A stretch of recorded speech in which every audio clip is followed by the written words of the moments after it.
Okay, so we're live now. Hello and welcome to everyone who's watching this episode of Disruptive Technologies, a Malawian Perspective.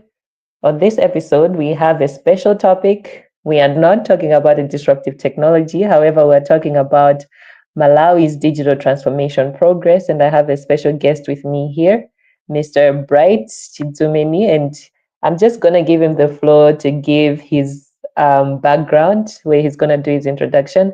So, Bright, if you could give me your background, what you're up to now, and yeah, just things that you've been working on. Yeah. Right. Thanks, Phyllis. And first of all, let me appreciate you for inviting me to this session. It's always a pleasure to talk to people. Mostly, I write, but it's also important to talk to people. So to have me on this session, it's a privilege. I don't have a platform of my own. So thank you so much for inviting me. Well, I am an innovation and digital transformation expert. I started off my career by co-founding a technology company back in 2015.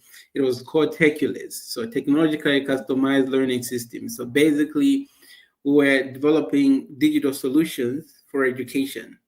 And then, we metamorphosed into something different later, but I later on joined the corporate world, working with international organizations, doing consultancies. But Mm-hmm. I think the passion for digital transformation or just innovation in general started from when I co-founded my technology company. So now, basically, I'm working with Save the Children International, pushing for adoption of innovation, both digital and non-digital innovations, to amplify impact of interventions for children within the organization. But on the sidelines, I like to talk about digital transformation and innovation, basically. Yeah. Okay, sounds great. And I love that you said that you love to talk about digital transformation because that's how I got to find your profile on LinkedIn. And Yeah. I mean, speaking of LinkedIn, the one thing that I came across that was interesting to me was when you created this document called the Malawi Digital Transformation Progress for 2024. So I got reading the document myself, and I really found it quite interesting because I think it has kind of the basic information when it comes to digital development that some people wouldn't know, some things that are happening in the space that people wouldn't know, and how it's kind of working in different industries. So I got reading the document, and I can see that it's kind of categorized into two groups, where you talk about the enabling environment when it comes to digital development here in Malawi, and then you talk about digital infrastructure. So, I mean, as I talk about digital transformation, from the past episodes that I've had, I've spoken about how it's not only about the technology, but it's also about the people and everything else that's involved in that. So, I just wanted you to speak a little bit more about kind of how you got to this and how you kind of grouped the enabling environment and then the digital infrastructure. Like, how did you get to that? Yeah. So, yeah, I have been worked in that space for some time. What I wanted to do was to assess the wins that Malawi has noticed in the past 5 years or 10 years. But I wanted to document what progress has Malawi done in terms of digital transformation until 2024. So assessing issues like internet penetration, digital infrastructure, and all that. But I thought it's important to always align that assessment with specific frameworks that already exist.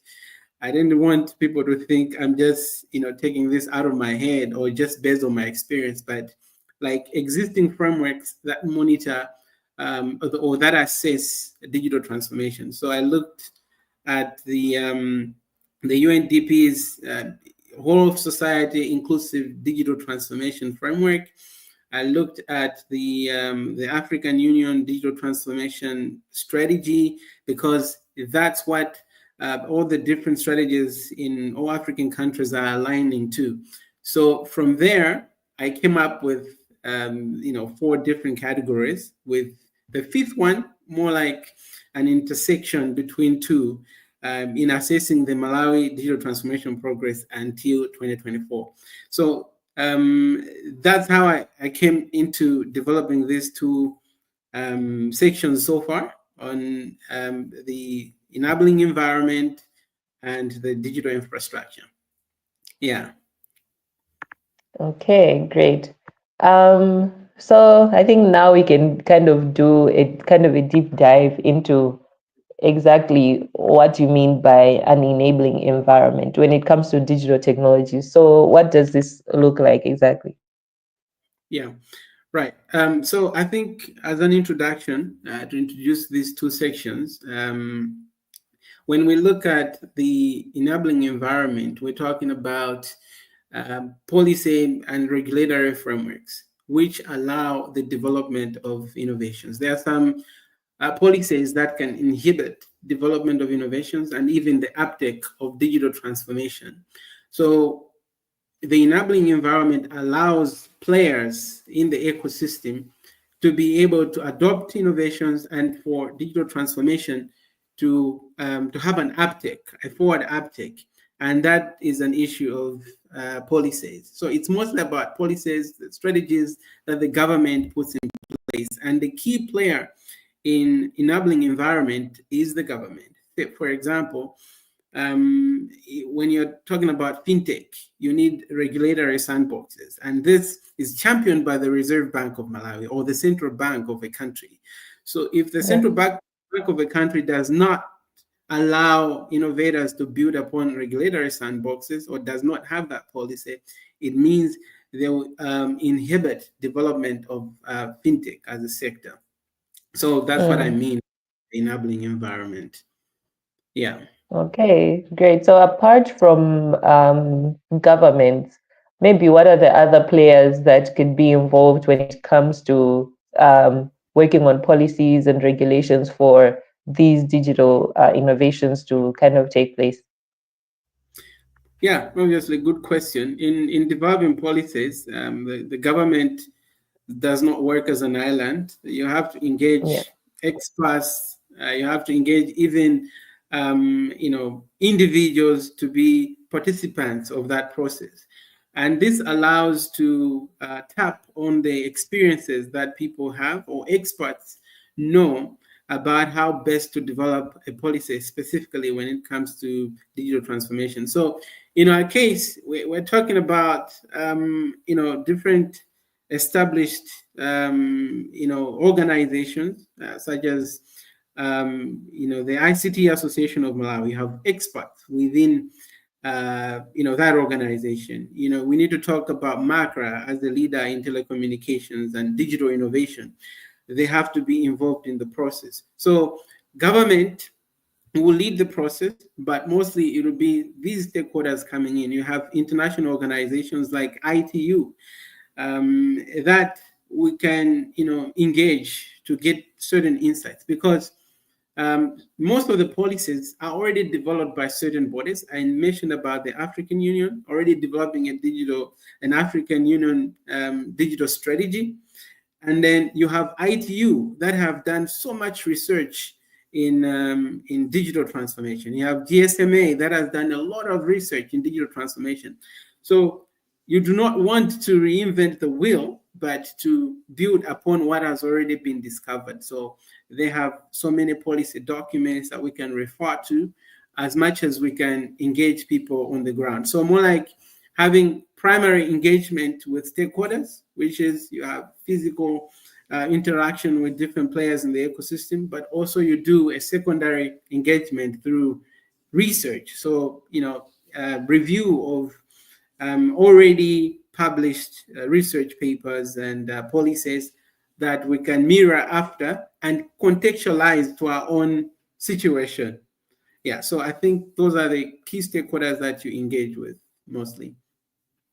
Okay, great. And so when I look at the enabling environment section, I see that you speak about ethical standards, cybersecurity, you speak about fair market competition and e-commerce. So I just wanted you to speak on how these are important factors to discuss when we talk about an enabling environment. Where, I mean, we're seeing a lot of these things happening, but maybe people don't know, like, what kind of dynamics like they fit into. For example, we talk Yeah. about the fair market competition. These are things that we see happening here in Malawi, but we don't know exactly how to describe Mm. them or how we can discuss that this is happening. So maybe you can just explain a little bit more on that. Yeah. Yeah. Quickly, I think when we're talking about ethical standards, we're looking at, within the enabling environment, we're looking at what are some of the key issues that you have to abide by in the digital economy or in the digital space. So a key to this is the Data Protection Act. So, for example, as a startup, you're allowing users to register on your platform, and you're getting their data basically. So maybe you're having access. Maybe it's a digital health system. You're having access to their, information about their health. How do you handle this data as a startup? So you have to abide by ethical standards. What's required when handling people's private information? The same way, if you would release private information publicly, you could be persecuted for that. So there are certain standards that you have to follow. So as a digital ecosystem, a Malawi digital ecosystem, players, both developers of systems and users, have to be aware of these ethical standards, because if they don't, then they can be persecuted.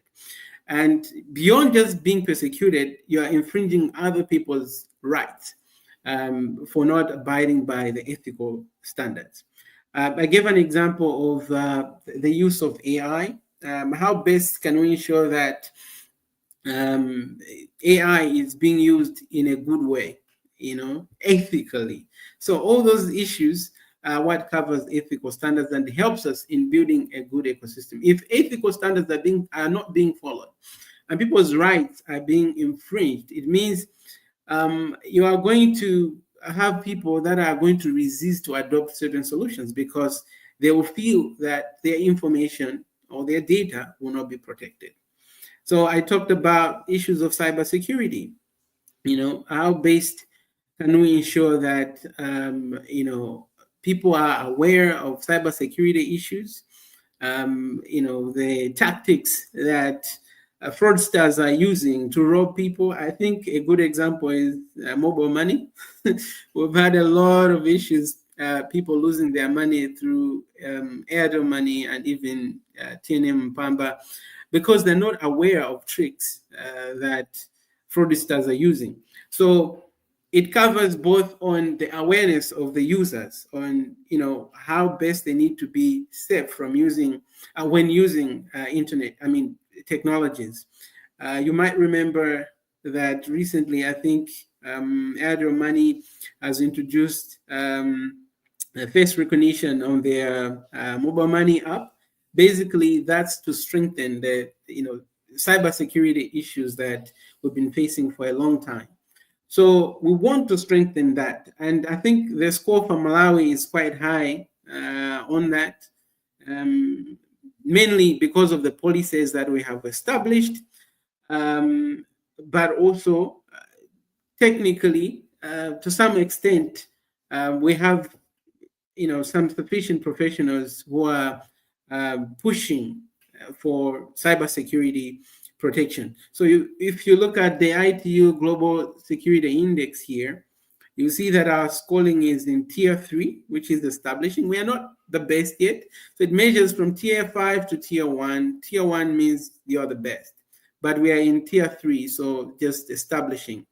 So if you look at the 5 scoring pillars here, on legal, you see that's 18 out of 20, really good. So we have very strong policies. Technical measures, that's 14, and then you have at 16, you have organizational measure, 17. Now look at the capacity development, it's only 12. That's the lowest there. It means people are not aware. People do not have the skills of how to stay safe online. So those are the issues that, where we have gaps, and those are the issues that we have to address. On fair market competition, basically, we're looking at how do we safeguard different players on the market to be safe. And it mostly refers to the telecommunication sector, where you want to, have a good control of the players that are in the ecosystem. So both, I mean, in the current state, we have two dominant mobile telecommunication companies, TNM and Airtel. What policies are there to safeguard new users from coming? Because there are some policies that hinder entry of new players in the market. And so the fair market competition looks at that specifically. So, like in this case, it's prerogative upon Macra now to assess the market to see there's good competition, there's no unfair competition, and then they're able to issue licenses properly. That's what that sector is about. Now on e-commerce, our scoring on this is pretty low. The e-commerce penetration in Malawi is low, 140 out of 152 countries, according to the United Nations Conference on Trade and Development. So that's really low. So even though recently we have appreciated in some sectors like digital payments, there are still some sectors where we're lacking. So I'll give you an example of what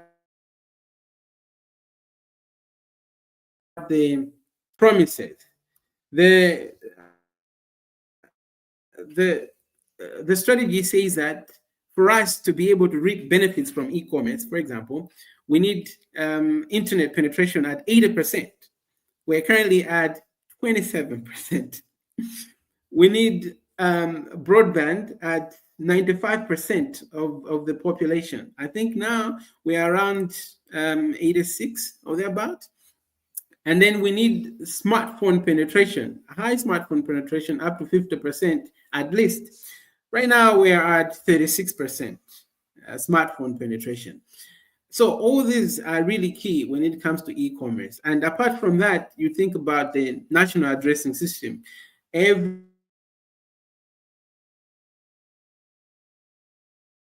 street, every house has to be properly labeled with an address, with a postcode. So that's on the way. That's good progress, but it's important for e-commerce because of delivery services. So in short, in terms of the enabling environment, these are the key issues that we have to look at. Internet penetration is at 27%. In terms of access to electricity, we're at 11% when it comes to the grid, but when you look at the World Bank data, it says we're at 23%, because of the access to alternative sources of electricity. So that's, at least we have surpassed the target, because according to the national digital economy strategy, we're supposed to be at least 20%. So if indeed we are at 23%, that's a good progress. Yeah, so in short, there are some areas that we need to look at, especially when it comes to e-commerce, internet penetration, access to power.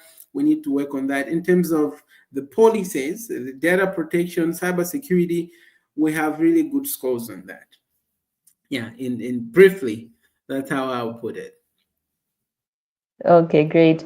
Because we were also just having a conversation about how Malawi is always top when it comes to policies. And I think this is not only in the digital sector, but in many sectors, we are always called the best when it comes to creating policies. But when it comes to implementation, I think we are struggling. But it's good to know that some of these policies are actually making some progress, though it's slow progress, but it's still good progress, I guess, because, yeah, it's better. And when it comes to the e-commerce, I was also recently having a conversation about the postcodes, and someone was telling me that, oh, now Macra has the codes out, so you can still, like, you can use them when you're working with, I don't know, a delivery service. But I think there still needs a lot more work when it comes to kind of informing the masses, for everyone to know that, okay, this is your postcode and this is how you use it. And how Mhm. companies that are in e-commerce or delivery services, companies that rely on the postcodes and how they can utilize that. So I think there's some good opportunity there for multiple players for us to kind Mhm. of boost the e-commerce sector. And then when Yeah. it comes to the fair market competition, that's always an interesting one, because I've recently been reading about telecommunications companies where in most countries there's usually a monopoly when it comes to the telecommunications industry. So it's not really just a Malawi issue, but Mhm. the argument that was made in what I was reading was something to do with economies of scale, and how these companies, for them to set up these networks, there's a lot of resources that you put to create a network. So for a new player to come in, are they gonna have to set up an entire network on their own? And it's a whole thing. I think Mm. you can Yeah. do loads and loads of research when it comes to telecommunications and these monopolies and stuff. But it's quite an interesting thing. For Malawi, I think we're gonna make some progress, like with seeing on how Makra is Mm. going to handle it. But Mm. yeah, there's a lot that's going on there. So I think Yeah. because of time, maybe I've let's heard. now just move on to. Sorry, you were saying? Yeah. No, I wanted to comment on what you've just said on, a Yeah, telecommunication company has invested a lot and they're thinking, well, we need to reap from this. So there's a principle that I did a study on we call them the African Big Five, the big countries that are really making a lot of progress when it comes to innovations in Africa. So one of the key things that principles that they use, they call it build it once. So what that essentially means is that there's a sharing of resources for telecommunication companies. So, for example, Airtel and TNM will share the same tower, something like that.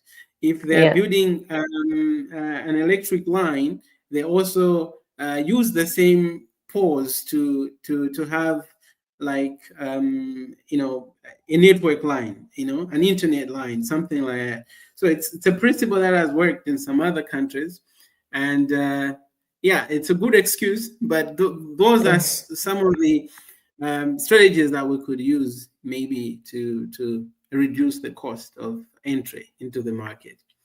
yeah. Yeah. All right, so I think for now, let's just move on to the digital infrastructure part. Since we've talked about the environment itself, the key players in there, and the kind of the dynamics of how it works and things that matter when it comes to the environment. But now let's talk about infrastructure. So if you could just kind of summarize the sections that you Mhm. put in infrastructure, and kind of the thought behind why you put them in there. Yeah. Yeah. So in the digital infrastructure, I've segregated them into two: the hard infrastructure and soft infrastructure. The hard infrastructure, I'm talking about issues like data centers. I'm talking about fiber optic network. I'm talking about electricity. While as in the soft infrastructure, but the focus is on digital public infrastructure and digital public goods. So things like digital payments, digital ID, things like those. And the reason I did that is because I wanted to separate the relevance of the digital infrastructure and the key they play in digital transformation. So, in digital transformation, you definitely need access to power. Electricity is key. So that's hard. That's hard infrastructure. You need you need connectivity. That's hard infrastructure. But for us to really appreciate the impact of digital in our economy, then we need digital public infrastructure. So, digital public infrastructure, I think it's simply defined as how we look at roads. The government build roads for us to transport goods. For digital public infrastructure, we are looking at the key elements that help us achieve digital transformation, like digital payments. for e-commerce to thrive, you need digital payments. To authenticate identities of people, you need things like the digital ID, and digital ID has power in so many ways. In the banking industry, it's already being used. So that's a digital public infrastructure. It's a key infrastructure that can help players in the ecosystem achieve, develop solutions and achieve, socioeconomic development better. So that's the key difference. So I started off by looking at the Malawi 2023 NRI index, just to to bring us into the deep dive of these sections. So the network readiness index looks at different pillars to indicate the progress that has been made in digital transformation. So in the case of Malawi, as you can see on the document here, you can see that our strongest indicator is ICT service export, which is 40%. Again, the regulatory environment is 58%. I mean, sorry, not 58%, but it's ranked at 58. The rank for ICT services is 40. And if you look at the ICT skills, we are ranked at number 69. And maybe let me go down to the weaknesses here. You see, adoption of emerging technologies, 124, mobile tariffs, 128. So remember, I mentioned on the National Digital Economy Strategy that it mentions about removing certain tariffs or taxes on smartphones, and this is where it comes. It's 128 and 129. We are still very weak in these areas, but that's what the strategy promises. So even though I think in the document I claim that the price of data of internet is low, very low in Malawi, yes, comparing to other countries. But when you look at the income of a typical Malawian, you'd see that the lowest is still not affordable if you're comparing to the income of individuals. So 80% live in rural areas, and you're saying the cheapest data bundle 1 GB is about 0.38 cents, right? So 0.38 cents, it's equal to, I think, around 600 kwacha. So for someone who is living below $1 a day, that's a lot of money. They can buy Bonya with that money, you see. So even though there is that progress, but comparatively, when you look at the earning capacity of people, somehow is still not good. So in summary, in digital infrastructure, we are only doing really well under the digital public infrastructure, because the digital ID penetration in terms of the adult population, I think 96%, 96, or if it's not 99% of adults are registered, which is good. The banks are already using that. Mobile money penetration is really good. I think 12 million people are registered on mobile money. And I think we've had transactions of over 1 billion, 1 billion transactions rather, 1 billion transactions, which is good. In terms of data exchange, we're also doing well. In terms of now tapping on different API, the government now is establishing a single entry point for government services. I don't know when that is going to be finalized, but there is that commitment from the government. So we're doing good. But in terms of hard infrastructure, that's where we have a challenge. Just to give you a stark reality, the broadband penetration in Malawi is 0.1% of the population connected to broadband, and not mobile broadband. 0.1%. That's about 18,000 people only. So comparatively, maybe let me just rush. I'll go back to this document later. This is what I'm trying to explain here.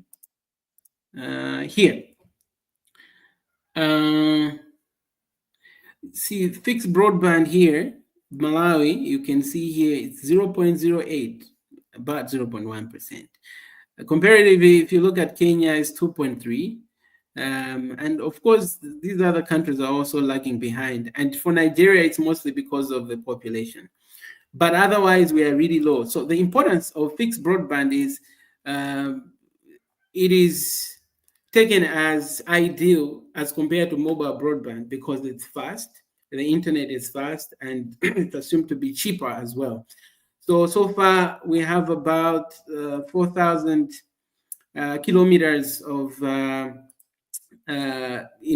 of cables connected throughout the country, uh, throughout the 28 districts of the country, which is good, but it's not the best. It's good, but it's not the best. Yeah, so the hard infrastructure, I was talking about data centers. How best is the country positioned, especially the government, in improving the efficiency and data management? So far, we only have 2 data centers, and that is not sufficient, even for the government itself. So one in Lilongwe and one in Blantyre. The one in Blantyre is completed, and it was launched, I think, in 2022, 2023 or thereabouts. And the other one in Lilongwe, they said they'll complete it in December 2024, but that's not done yet.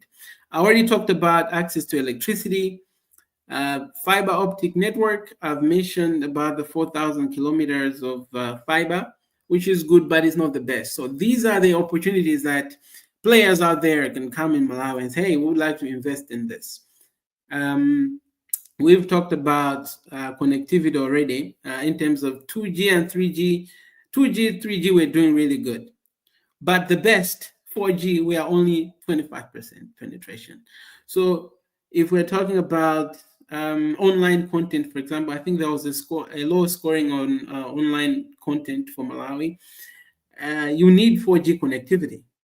But in the same vein, how much, even if we have 4G connectivity reaching to the entire population, how would that entail if you only have 27% penetration in terms of users? It's still low. It's just 5 million people or so, and if you look at social media users as also a platform that is key to digital transformation, you only have around 1.3 million users, active users of social media. So even if you are selling products on social media, you're only reaching to a very few people as compared to the entire population. It's just 1.3 million out of the entire population.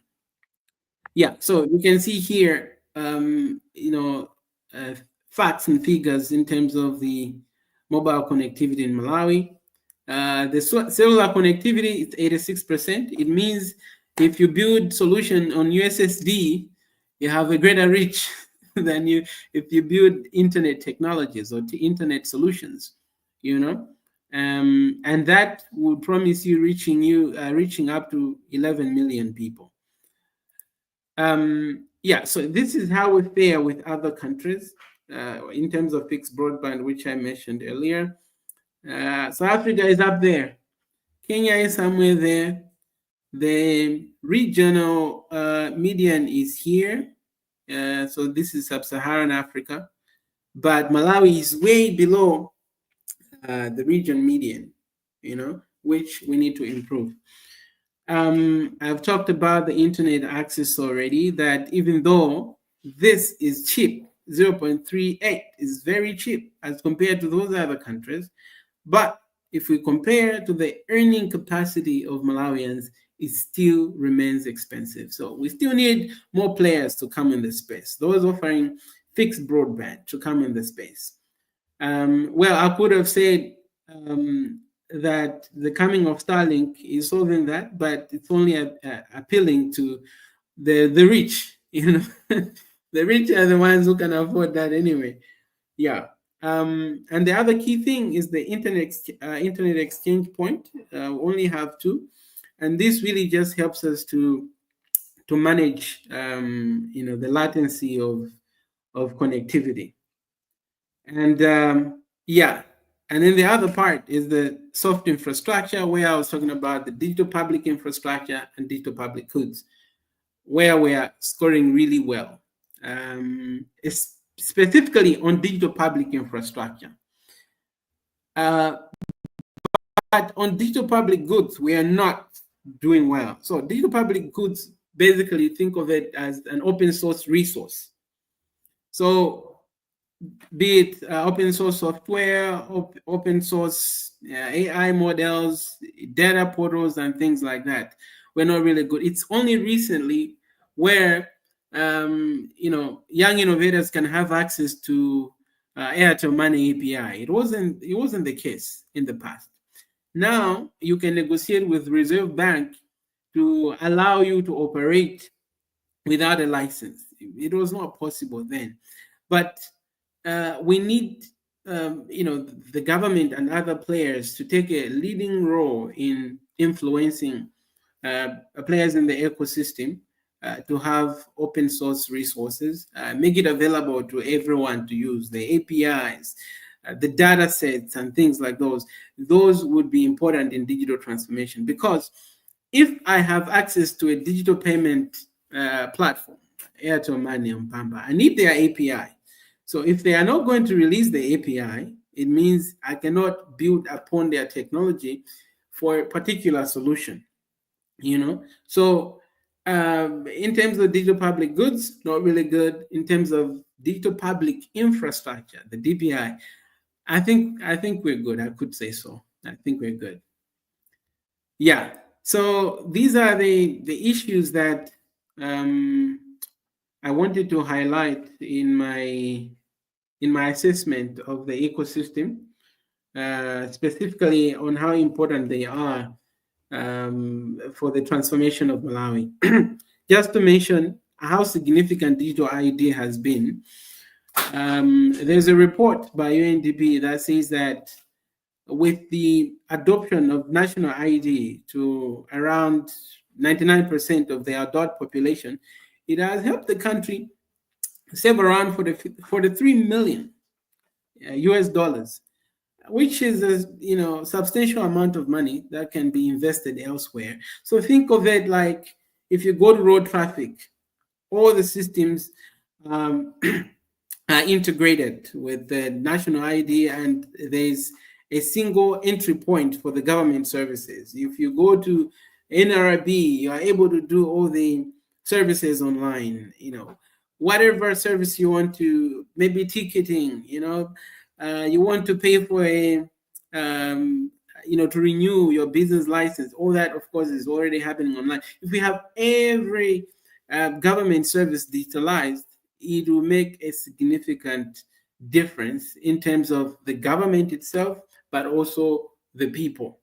And it will be easy to have analytics from the government side of things and be able to propose solutions that can improve delivery of services to the citizens. Yeah, so maybe let me stop there and open up for questions, or if you have any more reactions, Violet. Yeah, okay. This is very good. Thank you so much. So I just wanted to mention one interesting part, like on the NRI index. I think the information you got was ranking us out of, I think, out of 130 something countries. So I think when people see that on ICT services exports we're ranking number 40, that's number 40 out of 133 countries. And then when they see that we are at number 133 when it comes to use of virtual social networks, we are pretty much at the bottom, the very bottom of the barrel. Yeah. Yeah. So recently I was having another interesting conversation where someone asked why why as Malawians we're not on most of these social media platforms. Why can we not make money off of our content? And I think now reality hits when you come to see numbers like this, like we're at 133 when it comes to using social networks, stuff like that, creating content. And the response that was given was sometimes we don't generate enough traffic on these platforms for them to say that we are worthy of monetizing. But it's a possibility that this can happen, I think, if the government really involves these big companies like Meta, I don't know, Mm.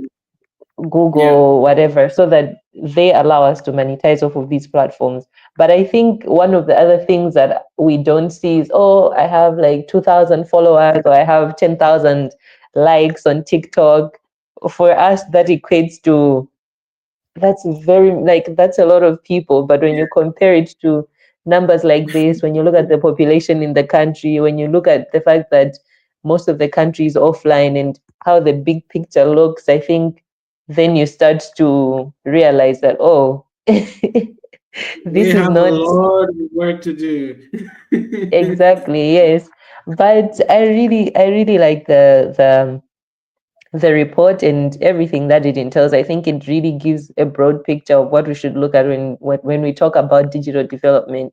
It's not just you Mm, having access to your phone and stuff, but mm, yeah, it entails a lot of things. And the other thing, when you spoke about mobile tariffs and like handset prices, I think a few years ago there was something from MRA where they said they removed like some tax or something on phones. So, but it wasn't something that was publicly out yeah. there. And then a few months ago, I saw something from South Africa where they also did the same thing that we did a few years back. But for them, they're Mm, saying, okay, you having a phone means you have a tool to access government services and everything. So it shouldn't feel like a luxury item when you're buying it. So I think also the kind of the messaging on how we message some of these interventions that we make makes it look mm, attractive or not. And even the price yeah. of phones as you're comparing it to um, like minimum wage and stuff in Malawi, when you still compare the price of a phone, it could be considered as a Yeah. luxury item because Yeah. even a Yeah. regular phone now is Mm, still very mm, expensive to just an average Malawian. So mm. I think there's a They lot would of rather just have, yeah, they would rather just have like an ordinary feature phone because that's what they exactly, can yes. afford. Yeah. Exactly. Yeah. Which also brings us to what you said, like if you create a USSD solution, you're better off reaching most of Yeah. the population as compared to creating a digital, like an app or something. So Mm-hmm. for me, the one thing I see is how there's a lot of things that are happening and how they are interconnected and how they interact with each other to create what we call like Yeah. our digital, like the digital state of things in Malawi right now. But this report is Mm. very interesting for me, and I'm looking forward to you creating another one or like for every year. I don't know if that's something that you intend on doing, but yeah, this is Yeah. a very informative report. So just for the people watching, if anyone has a question, you can put it in the comments. So far, there was only one comment, and it was when we were talking about the telecommunications and the monopolizations of this space, and when you said that there were countries that use one they share the pretty much the Okay. networks. This was the comment Yeah. that we got that said, yeah, indeed, centralized or shared infrastructure can help in entry cost reduction. Mm. So yeah, for now, if anyone else has a question, they can put it in the comments. For me, I don't think I have a question at this point. Okay. Okay. Yeah, just to mention Yeah. that I'll have the second edition that will look into the two other aspects. I wanted to release it today actually, but I think I Ah, should hold on. okay. Okay. I'll release it within next week, maybe a Saturday or so. So Okay, okay. yeah, yeah, but that also looks deeper into the the issue of people, skills and human capacity and Mm, digital innovation and entrepreneurship. How are we faring in these areas? mm, What's happening and what's the impact of development of digital skills, so basic skills, intermediate skills, and advanced skills. So all those I'm tackling them in the second edition. I see yeah. that Luke has a question here. There's a uh, question, yes. yeah, so look, just to answer your question, that's what's coming in my second edition. But culture is very important, and this is because when people are not really aware of the advances in technology and what technology can do, they may have negative perception about Yeah. technology. So the digital literacy that we've been campaigning, I think, for over 5 years now, uh, it's important that it goes deeper into culture. And what builds people's culture? It's mostly what they learn in school and what they learn at church or in religious gatherings. So, Mm. as we are trying to, improve digital literacy, we need to ensure that we are correcting the wrongs, that people have been saying about digital transformation. For example, I think when Facebook was just coming in, we had like a lot of backlash against the use of social media.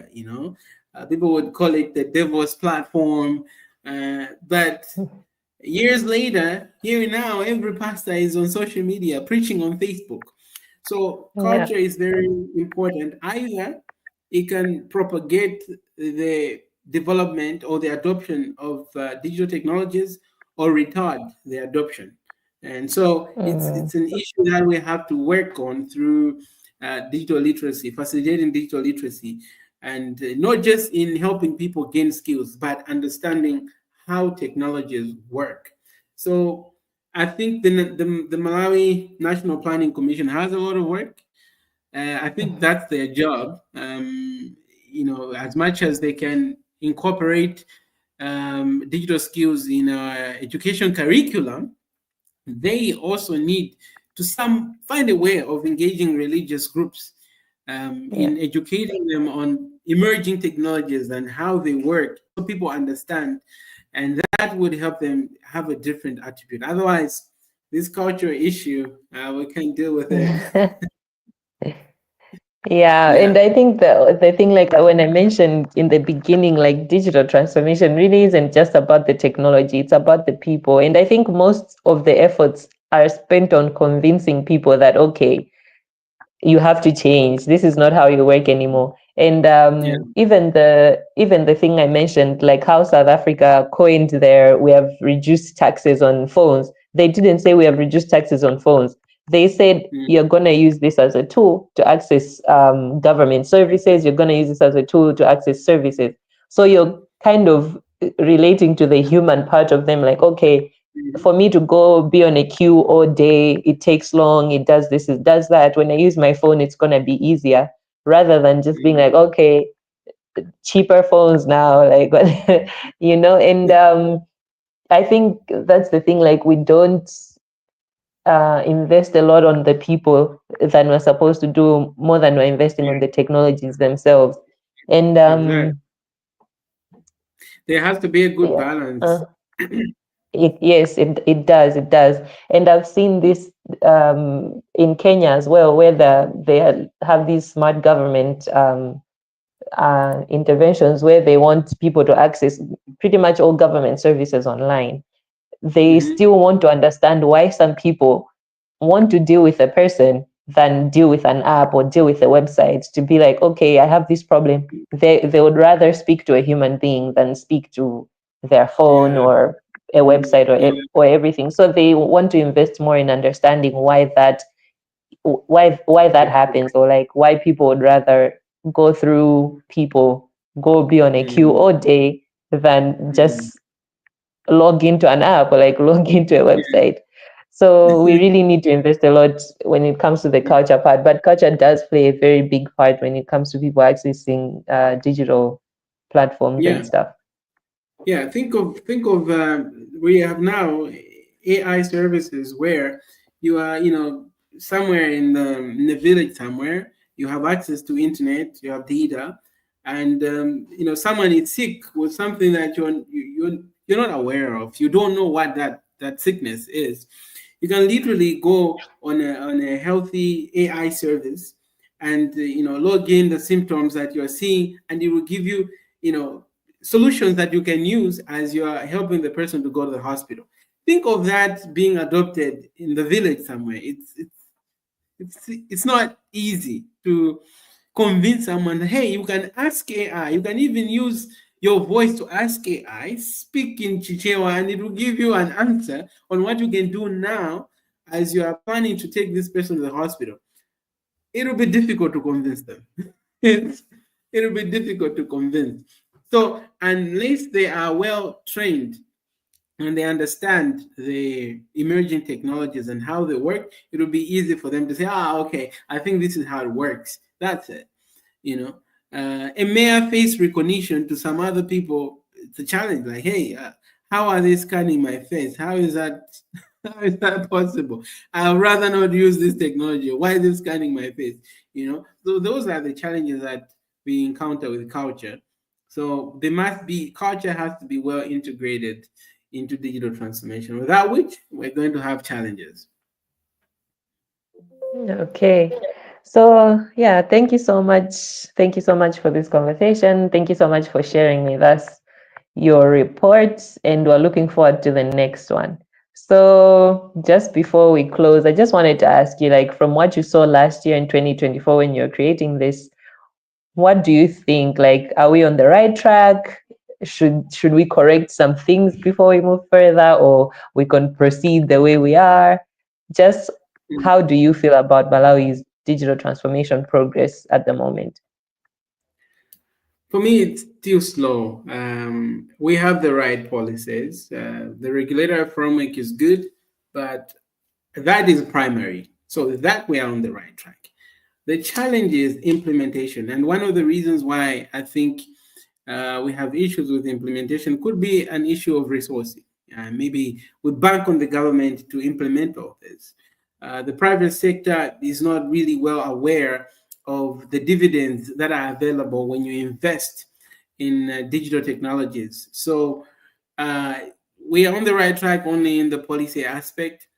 In terms of digital literacy, it's very important, but I'm not impressed with the approach. The approach has only been in attending basic skills. So learn how to type, learn how to surf the internet. That's not sufficient. We need a lot on mindset change and a lot on advanced skills. How can we be participators in the digital economy globally? We need skills. We need AI engineers. We need blockchain engineers. That requires advanced skills. So, respect to organizations that are advancing digital skills, but it has mostly been very basic, and does not touch much on transforming the society, culture, and mindset. That's where my worry is. You might know Andela in Nigeria, and Andela has made significant impact. And we're not just talking about helping people be participators and developing solutions in the digital economy. We're talking about actually working to generate revenue for the country, and that's possible with digital economy. I mean, with advancing the use of digital technology and the skills to develop digital solutions. So that is very key. You might know about business process outsourcing. I mean, it's making money for a lot of countries because in Europe, in US, they are trying to, to seek for cheap labor, quote unquote, or to have a diverse access to talent. So, you'll find they are recruiting 1,000 people in Nigeria, and these people are working virtually. In turn, they are bringing lots of money to the country. In 2021, Nigeria is an oil economy. They make money from oil. But in 2021, they made more money from digital economy than from oil. So we're talking about investments in digital technology being very key. So we are only making progress in policy aspect, and in the soft infrastructure, particularly DPI aspect. Otherwise, in all the other areas, no. There's a lot of work we need to do. Yeah, sure. All right. Thank you so much. Thank you so much for your response, and thank you so much for doing this session with me. Yeah, so we have no other questions, and just this is the end of our episode.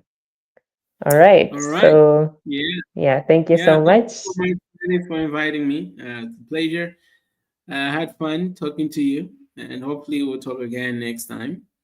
And Yeah. yeah, share it around, let people watch and listen, and maybe they'll put in their comments. Maybe they'll be Yeah. addressed in the next episode, maybe if we have it. But yeah, otherwise, Yes. thank you so much. All right. Thank you. Goodbye. All right, thank you. Goodbye.